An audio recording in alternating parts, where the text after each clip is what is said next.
everyone, welcome to शौर्य भारत सैनिक school YouTube channel. तो dear student, सैनिक स्कूल एग्जाम का नोटिफिकेशन भी आ गया है और एग्जाम की डेट लॉक हो चुकी है जो है 21 जनवरी 2024। तो अब हमें कुछ ऐसे क्वेश्चन करने की जरूरत है जिनको करके एग्जाम क्रैक करने का हमारा कॉन्फिडेंस बूस्ट हो। तो आज के इस सेशन के अंदर मैं क्लास 9th के लिए कुछ इंपॉर्टेंट क्वेश्चन लेकर आई हूं और उसके साथ में हम सीखेंगे उनका कॉन्सेप्ट भी। तो चलिए क्लास को बिल्कुल भी देर नहीं करते हैं और शुरू करते हैं क्वेश्चन नंबर 1 से। So what question number 1 is, the colour of the flame depends on the following parameters: nature of the substance that is burning, amount of air और ऑक्सीजन अवेलेबल, टेम्परेचर और ऑल ऑफ द अबव। तो हमने देखा है जब भी कोई भी हम फ्यूल को बर्न करते हैं, उसे कंबस्ट करते हैं, तो उससे निकलने वाली जो फ्लेम होती है उसका कलर अलग अलग होता है। अब ये जो फ्लेम का कलर है ये किसके ऊपर डिपेंड करेगा उसको समझते हैं। तो सबसे पहले nature of the substance that is burning, absolutely correct. क्यों ऐसा है? क्योंकि अगर हम लकड़ी को जलाएं तो उससे निकलने वाली फ्लेम का कलर बिल्कुल अलग होगा, और जब हम अपने घर में एलपीजी को देखते हैं तो उससे निकलने वाली जो फ्लेम होती है वो बिल्कुल अलग ब्लू कलर की होती है। तो 100% ये जो भी फ्यूल या सब्सटेंस है जो बर्न हो रहा है उसके ऊपर तो डिपेंड करता ही करता है। Next, amount of oxygen available, 100% correct है, क्योंकि ऑक्सीजन की प्रेजेंस से ही पता चलेगा कि कोई भी फ्यूल जो है वो कंप्लीटली बर्न हो रहा है या फिर पार्शली, और इसके ऊपर फ्लेम का कलर भी डिपेंड करता है। थर्ड, टेम्परेचर, यहां पर हमारा मतलब है इग्निशन टेम्परेचर से। तो हम जानते हैं कि हर फ्यूल का जो स्टार्टिंग पॉइंट होता है जिसपे वो बर्न करना शुरू करता है, इग्निशन टेम्परेचर, वो अलग अलग होता है। फॉस्फोरस का बिल्कुल अलग है और एलपीजी का बिल्कुल अलग है, वुड का बिल्कुल अलग है, कैरोसिन का बिल्कुल अलग है, और इसी वजह से इन सब की जो भी फ्लेम होती है उसका कलर भी वेरी करता है।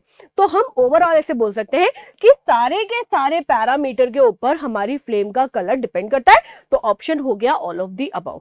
बट हर एक क्वेश्चन जिसके अंदर all of the above option होता है जरूरी नहीं है कि वो हमेशा हमेशा करेक्ट हो।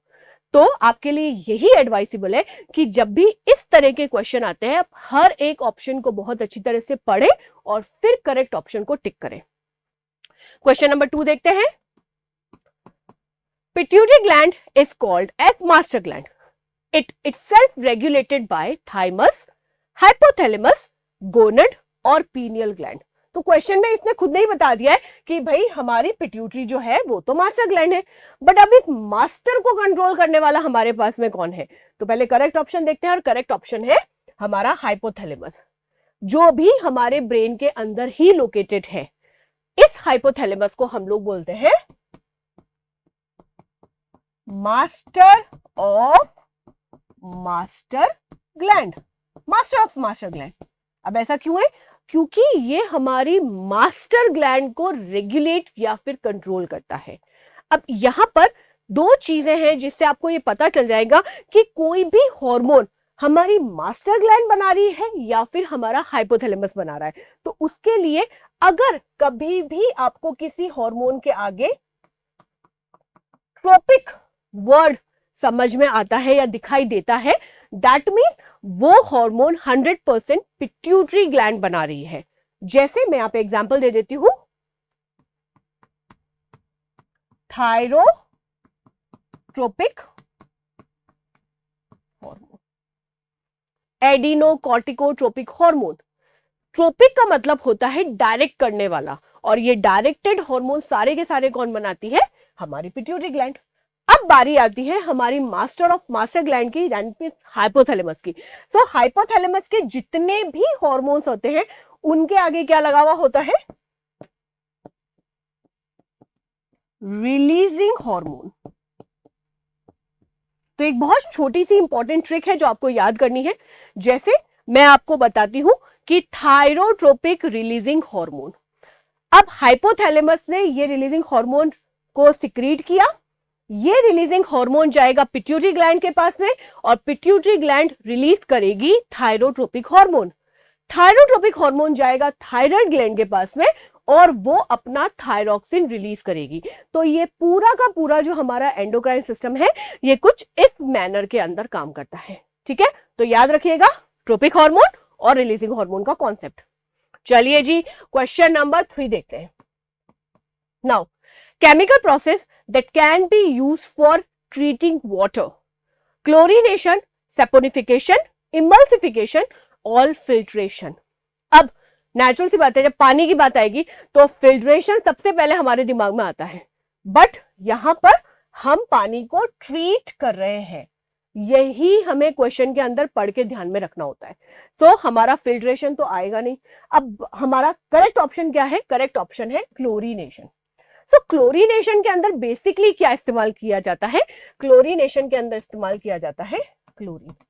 पानी को क्लोरीन के साथ में ट्रीट किया जाता है क्योंकि क्लोरीन है एंटी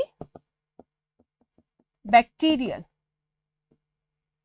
हमारे घरों में जो भी पानी आता है पीने का, उसको क्लोरीनेशन के थ्रू पूरा का पूरा ट्रीट किया जाता है, उसको डिसइंफेक्ट किया जाता है, उसके अंदर से सारे जर्म्स को खत्म किया जाता है और फिर उसको सप्लाई किया जाता है। नाउ बाकी के दोनों प्रोसेसेस में आपको समझा देती हूं एक बार। फिल्ट्रेशन तो हमें पता है क्या है, किसी भी चीज को छानना is filtration. Now what about saponification? जो भी सोप बनने का प्रोसेस है उसको हम लोग सैपोनिफिकेशन बोलते हैं। And what is emulsification?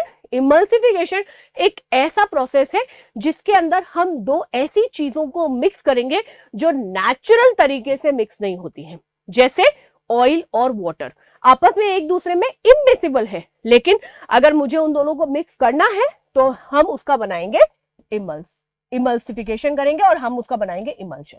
Clear है? तो ऑप्शन जो करेक्ट है वो है यहां पर chlorination.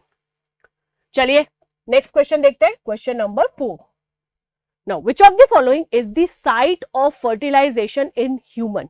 Uterus, fallopian tube, ovary और विजाइना। ये क्वेश्चन इतना इंपॉर्टेंट है, कई बार सैनिक स्कूल और मिलिट्री स्कूल एग्जाम में पूछा जा चुका है। तो साइट ऑफ फर्टिलाइजेशन, तो पहले फर्टिलाइजेशन को समझते हैं। तो फर्टिलाइजेशन क्या है हमारे लिए? Fusion of male gamete and female gamete.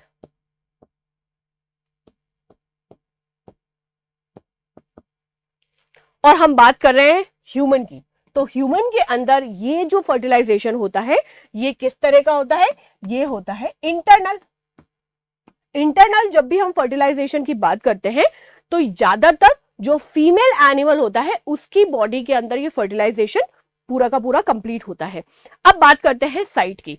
तो ओवरी जो है वो तो ओवा या ओवम को रिलीज करती है और फिर वो रिलीज होकर आ जाता है फैलोपियन ट्यूब के अंदर, जिसे हम लोग ओविडक्ट भी कहते हैं। यहां पर वो पूरा का पूरा वेट करता है और स्पर्म जो है वो ट्रैवल करके पहुंचता है फैलोपियन ट्यूब के अंदर, जहां पर ये जो फर्टिलाइजेशन का प्रोसेस है ये कंप्लीट होता है। इसके बाद जो इनिशियल डेवलपमेंट है हमारे जाइगोट का वो भी फैलोपियन ट्यूब के अंदर ही होता है और उसके बाद वो वहां से मूव करके कहां आ जाता है? यूट्रस के अंदर। अब इसमें के बाद में वो इम्प्लांट होगा और फिर उसका डेवलपमेंट शुरू होगा। तो आपको मैंने कुछ स्टेजेस जो है वो लिखवाई थी क्लास के अंदर। फर्टिलाइजेशन, जाइगोट का फॉर्मेशन, मोरूला बनना और ब्लास्टोसिस्ट बनना, ये सारे के सारे प्रोसेसेस हमारे फैलोपियन ट्यूब या ओविडक्ट के अंदर ही होते हैं। बाद का जो डेवलपमेंट है वो यूट्रस के अंदर होता है। तो ये पूरा प्रोसेस जो है इसको भी याद करिएगा, कौन सा प्रोसेस कहां पर हो रहा है। Site is very important. Now question number 5 is emotional changes are also experienced in the early stage of puberty. Preoccupation with the self, mood swing, intellectual maturity or all of these. तो puberty वाला chapter जो है वो हम teachers के लिए, आप बच्चों को पढ़ाना ज्यादा इजी हो जाता है क्योंकि आप सब अभी उसी स्टेज के अंदर हो। तो आप ये सारे चेंजेस जो है वो खुद के अंदर भी महसूस कर सकते हो, इसीलिए आपको कहीं पर भी कोई दिक्कत नहीं होनी चाहिए कि अच्छा ये वाली चीज क्या होती है, हम इसको समझे कैसे। तो एक एक करके ऑप्शन को देखते हैं। प्री ऑक्यूपेशन विद सेल्फ 100%, जिसे हम बोलते हैं खोया खोया रहता है। तो जो भी बच्चे इस एडोलेसेंस स्टेज के अंदर होते हैं, अक्सर आसपास वाले लोग ऐसा मानते हैं कि वो खुद के अंदर खोए खोए रहते हैं। फिर सेकंड चीज आती है मूड स्विंग। एकदम से आपको लगेगा अरे हम तो बहुत ज्यादा खुश है, दूसरे पल हमको ऐसा लगेगा हमें बहुत गुस्सा आ रहा है, तीसरे पल हमको लगेगा कि अरे हम लोगों को तो रोना आ रहा है। ये मूड स्विंग्स जो भी प्यूबर्टी की एज के अंदर है उनके अंदर बहुत कॉमन तरीके से देखे जाते हैं। तीसरा, इंटेलेक्चुअल मेच्योरिटी, जिसमें ऐसा बोला जाता है आमतौर पर बच्चे समझदार हो गए हैं, वो बहुत सारी चीजों को अब ऑब्जर्व करने के साथ में एनालाइज भी करने लगते हैं। अब इन सब के साथ में हमारा ऑप्शन हो जाता है ऑल ऑफ दिस अबव। और ऐसा होता क्यों है, इसके पीछे सिर्फ और सिर्फ एक ही सोल रीजन है, हार्मोनल चेंज। क्योंकि ये सब साइंस है, क्योंकि इस एज के अंदर बॉडी के अंदर बहुत ड्रास्टिक चेंज होते हैं। ये सब चेंजेस जो है वो रेगुलेट करते हैं हमारे हार्मोन्स, और हार्मोन्स का लेवल जो है वो हर एक दिन बदलता है। इसकी वजह से ये सब चीजें हमारे जो प्यूबर्टी एज के बच्चे होते हैं या एडोलेसेंट होते हैं उनमें देखने को मिलता है। नेक्स्ट क्वेश्चन नंबर 6 देखते हैं। Which of the following plastic can be used as a substitute for glass? Glass है, उसे हमें हटाना है और उसकी जगह प्लास्टिक लगाना है, तो वो प्लास्टिक कैसा होना चाहिए? सबसे पहले प्रॉपर्टी की बात करते हैं। ट्रांसपेरेंट होना चाहिए। तो एक नॉर्मल प्लास्टिक तो हम यहां पर इस्तेमाल नहीं कर सकते। चलिए अब ऑप्शंस को देखते हैं। क्या पॉलीथीन जो है वो इतना ज्यादा ट्रांसपेरेंट होने के साथ इतना ज्यादा मजबूत होता है कि हम उसे ग्लास के साथ में अलग कर सके या ग्लास को उसके साथ में सब्स्टिट्यूट कर सके? नहीं, ऐसा नहीं होता है। प्लास्टिक पॉलीथीन जो है वो ट्रांसपेरेंट होता है, लेकिन वो इतना ज्यादा मजबूत नहीं होगा कि ग्लास को रिप्लेस कर सके। नेक्स्ट, पॉलीस्टाइरीन, बिल्कुल भी नहीं। पॉलीप्रोपाइलीन, बिल्कुल भी नहीं। तो यहां पर ऑप्शन आ जाता है हमारा पोस्पेक्स। प्लास्टिक पढ़ते समय और पढ़ाते समय भी मैंने आपको ये बात बताई थी कि अगर प्लास्टिक से क्वेश्चन पूछे जाएंगे तो क्वेश्चन यही पूछे जाएंगे कि पर्टिकुलर प्लास्टिक का इस्तेमाल कौन सी जगह किया जाता है, दैट्स इट। इसके अलावा उसकी कॉम्पोजिशन बहुत ज्यादा बार नहीं पूछी जाती है। तो आपको ये याद रखना है कि पर्सपेक्स जो कि एक थर्मोप्लास्टिक है, इसको ग्लास के सब्स्टिट्यूट के रूप में हम लोग इस्तेमाल कर सकते हैं। चलिए क्वेश्चन नंबर 7 देखते हैं। The poorest conductor of heat among metal is lead, mercury, calcium और सोडियम। हमने तो ये पढ़ा है कि जब हम मेटल की बात करते हैं तो they are very good conductor. तो अब ऐसा कौन सा है जिसकी कंडक्टिविटी बाकी मेटल के कंपैरिजन में थोड़ी सी कम हो जाती है? तो उसका सही ऑप्शन है हमारा लेड। लेड जिसे हम हिंदी के अंदर बोलते हैं सीसा। सीसा जो है उसकी कंडक्टिविटी अगर मैं मर्करी, कैल्शियम, सोडियम या किसी दूसरे मेटल के साथ में कंपेयर करूं तो वो काफी कम होती है। हम ऐसा नहीं बोल रहे हैं कि वो इलेक्ट्रिसिटी को कंडक्ट नहीं करेगा, बट एज अ कंडक्टर ये किसी की भी पहली चॉइस नहीं हो सकता कि हम इस मटेरियल को इस्तेमाल करें।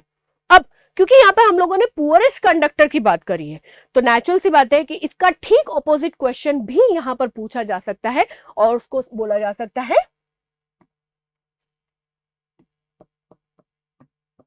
Very good conductor. मतलब सबसे अच्छा, या हम ऐसा बोल सकते हैं सबसे बेस्ट कंडक्टर कौन है? और वो है हमारा सिल्वर।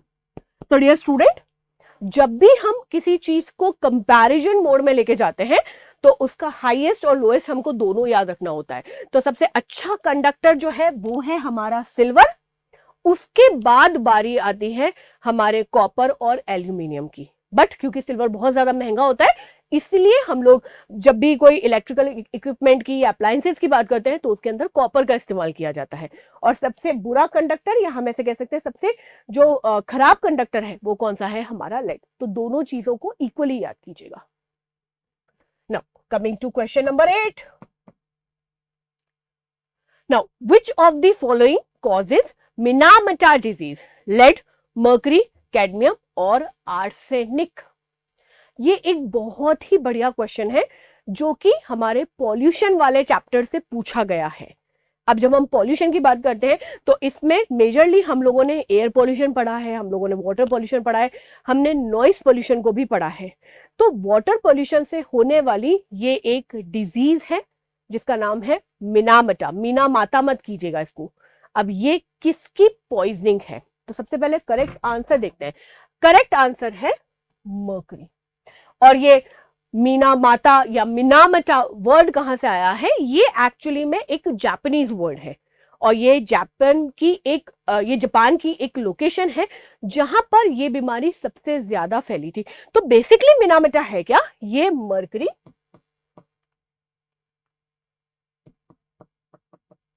पॉइजनिंग है, जिसे हम हेवी मेटल पॉइजनिंग भी कह सकते हैं। तो जो भी इंडस्ट्रियल वेस्ट वाटर होते हैं, इंडस्ट्रियल इफ्लुएंट्स होते हैं, वो जब डायरेक्टली बिना किसी ट्रीटमेंट के वाटर बॉडी के अंदर रिलीज कर दिए जाते हैं, तब ये जो हमारे हैवी मेटल्स हैं ये भी ड्रिंकिंग वाटर के अंदर मिक्स हो जाते हैं और ये धीरे धीरे धीरे धीरे करके किसी भी एनिमल की बॉडी में, ह्यूमन की बॉडी में एक्यूमुलेट हो जाते हैं।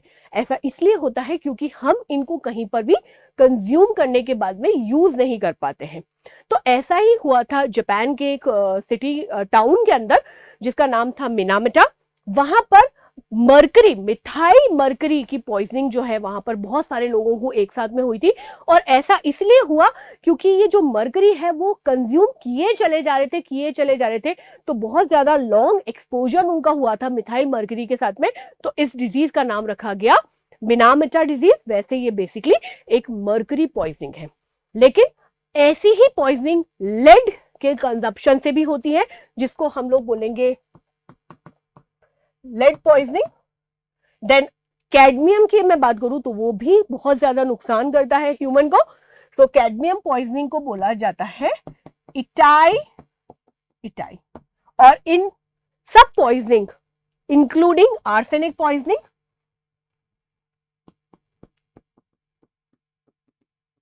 इन सब पॉइजनिंग के पीछे जो सोल रीजन है वो है हमारा इंडस्ट्रियल इफ्लुएंट या इंडस्ट्रियल वेस्ट, जिसको ट्रीटमेंट नहीं दिया जाता है या जिसको ट्रीट नहीं किया जाता है। चलिए, सो क्वेश्चन नंबर 9 की तरफ बढ़ते हैं। The planet that rotates from east to west, Venus, Uranus, Mercury and Mars, Uranus and Neptune, Jupiter and Saturn.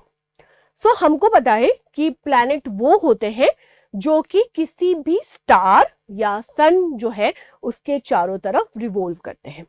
अब ये रिवॉल्व तो करते ही हैं, लेकिन इनका अपने एक्सिस के ऊपर एक रोटेशन होता है, जस्ट लाइक दिस पेन। तो जैसे ये पेन जो है, अगर आपको यहाँ पे दिख रहा है, तो ये पेन जो है वो अपनी एक्सिस पे ऐसे रोटेट करता है। तो वैसे ही सारे प्लैनेट कहीं ना कहीं अपनी एक्सिस पे रोटेट करते हैं।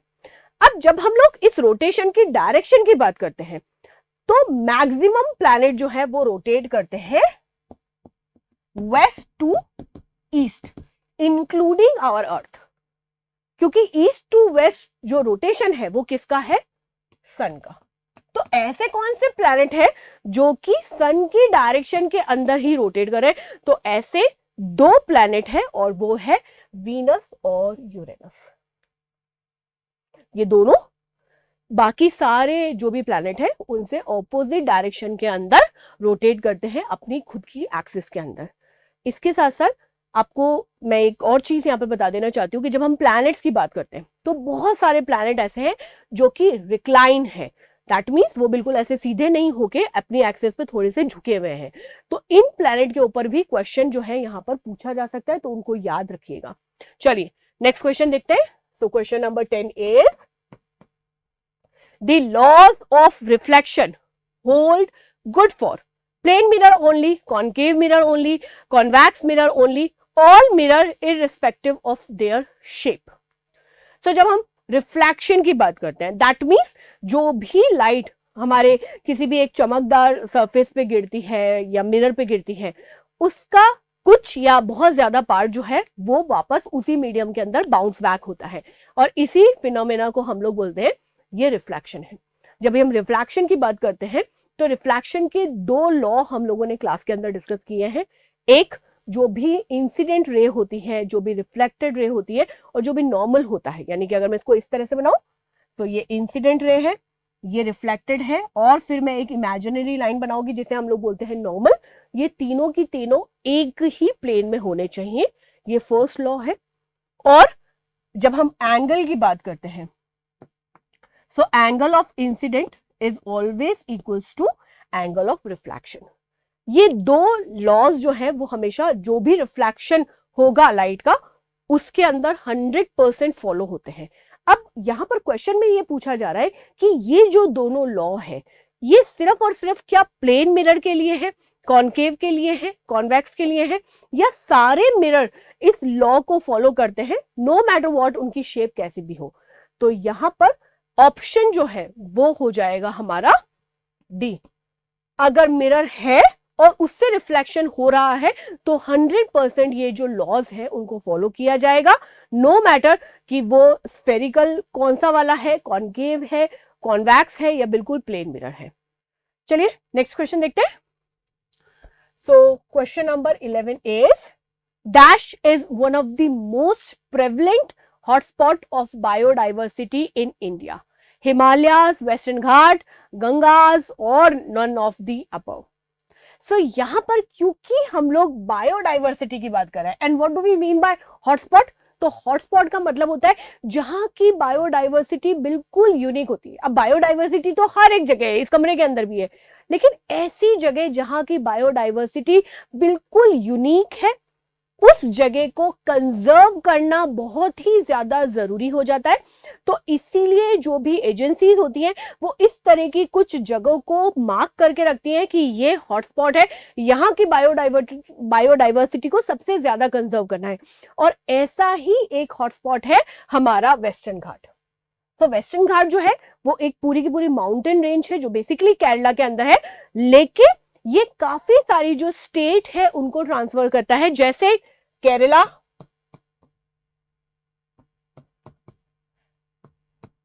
तमिलनाडु,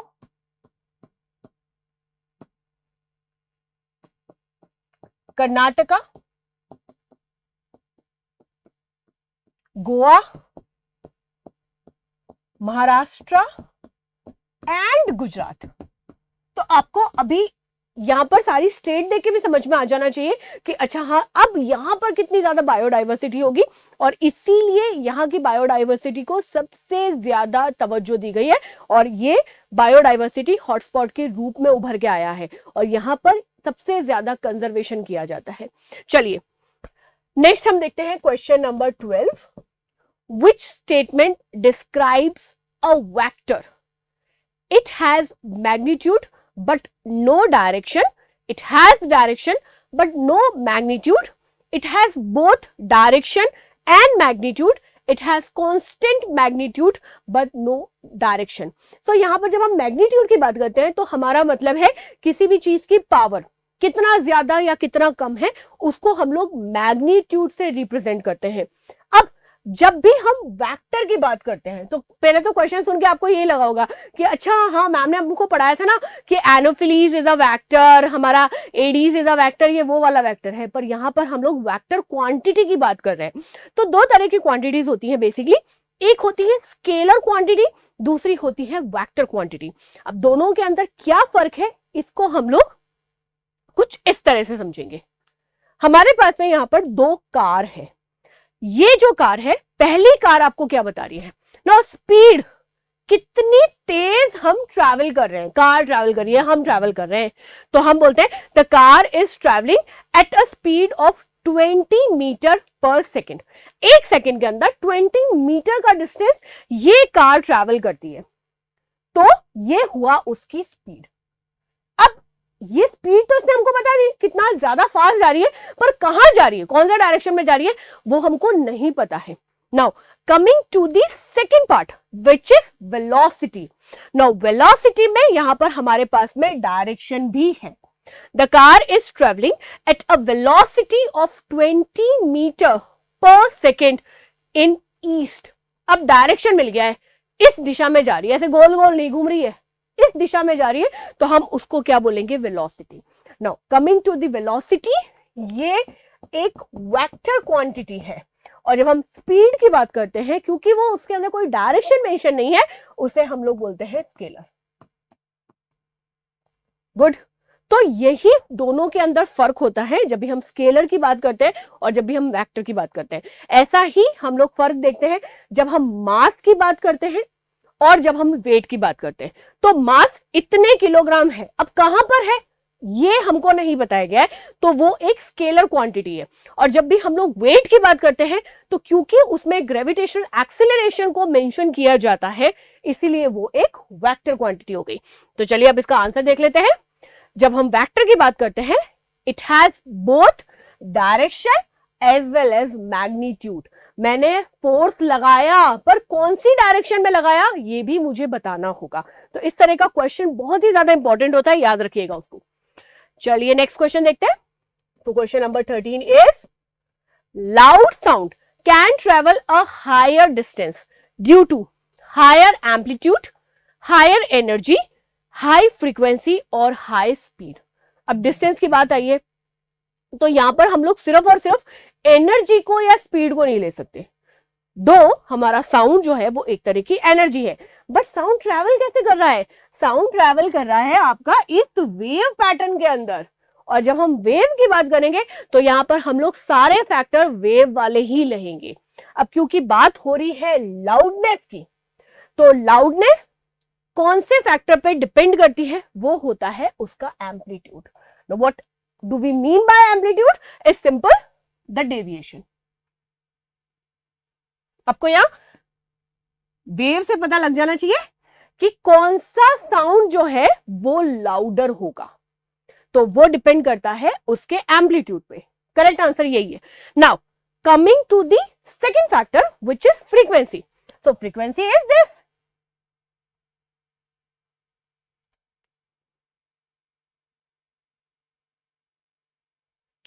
अब आपके सामने मैंने दो वेव्स बनाई है,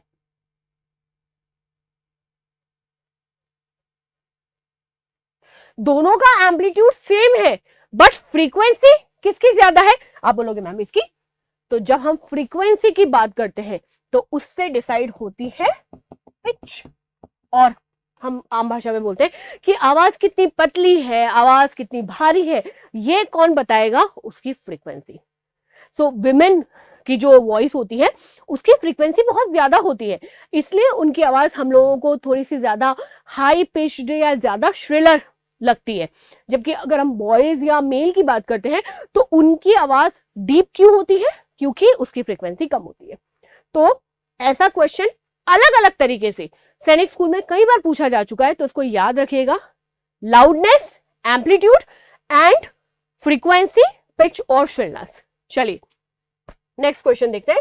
question number 14, where protons and neutrons are present in an atom, orbit, nucleus, in both A and B और नन ऑफ दिस। है ही नहीं, कहीं नहीं है, ना ऑर्बिट में है ना न्यूक्लियस के अंदर है, कहीं पर भी नहीं है, प्रोटॉन और न्यूट्रॉन है नहीं, तो इसको तो हटा ही देते हैं, खत्म।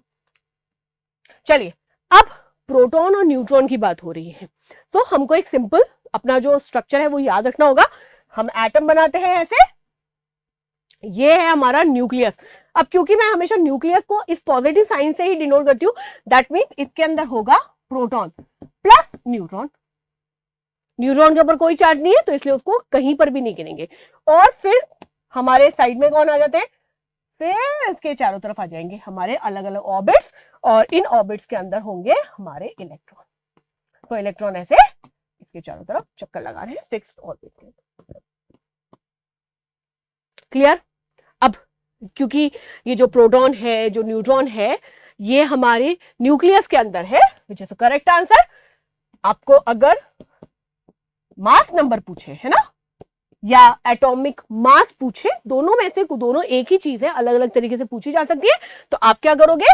प्रोटॉन को जोड़ोगे न्यूट्रॉन के नंबर के साथ में और आपको मिल जाएगा टोटल मास जो है एटम का, क्योंकि वो हमारे न्यूक्लियस के अंदर ही होता है। इलेक्ट्रॉन का मास के अंदर कोई कंट्रीब्यूशन नहीं होता। फाइन, चलिए नेक्स्ट क्वेश्चन देखते हैं। So question number 15 is, now which of the following cell organelle is involved in the storage of food and other nutrient required for a cell to survive?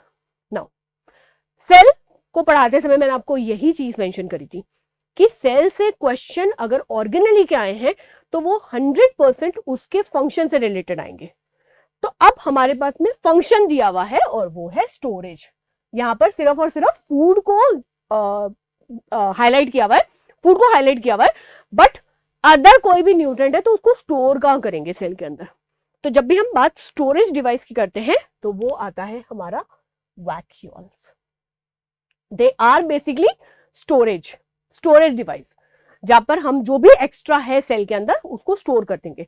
जैसे nutrient के अलावा क्या store करेंगे, water, food, हम ऐसा बोल सकते हैं वेस्ट। अब तीनों को मैं एक टिपिकल सेल के अंदर बता देती हूँ आपको। अगर वाटर की बात आती है तो हम लोग प्लांट सेल ले लेते हैं। प्लांट सेल के लिए इसीलिए एक बहुत बड़ी सेंट्रलाइज वैक्यूल होती है, क्योंकि उनके अंदर जो वाटर होता है, उनका जो पूरा सेल सैप होता है या उनका जो साइटोप्लाज्म होता है, उसके अंदर एक्स्ट्रा वाटर आते ही वो कहाँ स्टोर कर देती है, अपनी वैक्यूल के अंदर। Now coming to the food and waste, तो एनिमल सेल और प्लांट सेल के अंदर इसकी जरूरत इतनी ज्यादा नहीं पड़ती, but think of a unicellular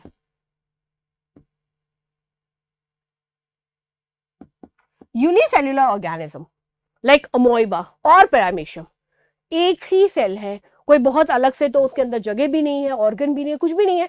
तो अब अगर वो फूड को एनगल्फ करेगी या फूड को इंजेस्ट करेगी तो कहां स्टोर करेगी, वैक्यूल के अंदर। अब ये वैक्यूल क्या कहलाएगी, फूड वैक्यूल। सिमिलरली जब भी कोई वेस्ट, क्योंकि सेल तो है तो वेस्ट भी जनरेट होगा, तो वेस्ट को भी बाहर फेंकने से पहले कहां पर स्टोर कर दिया जाएगा, हमारी वैक्यूल के अंदर। इसीलिए जब भी आपसे फूड या वाटर की फूड और वेस्ट की बात की जाए तो आपके दिमाग में सबसे पहले क्या आ जाना चाहिए, यूनिसेल्युलर। और अगर वाटर की बात आ रही है तो है प्लांट सेल। एनिमल सेल के अंदर इसका इतना ज्यादा इस्तेमाल नहीं होता, इसीलिए एनिमल सेल के अंदर वैक्यूल्स होती तो है बट उनका साइज काफी कम रहता है। चलिए जी क्वेश्चन नंबर 16 देख लेते हैं अब। Fish is good for health, we eat cod liver fish oil from fish which is rich in vitamin B, vitamin C, vitamin D और vitamin E।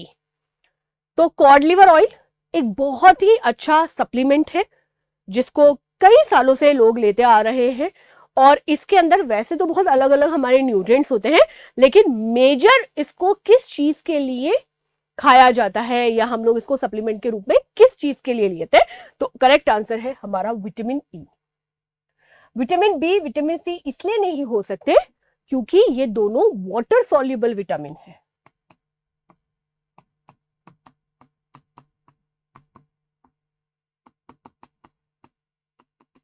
तो ऑयल के अंदर तो कोई पॉसिबिलिटीज ही नहीं है, कोई चांसेस ही नहीं है इसके होने के। अब बचा विटामिन डी और विटामिन ई।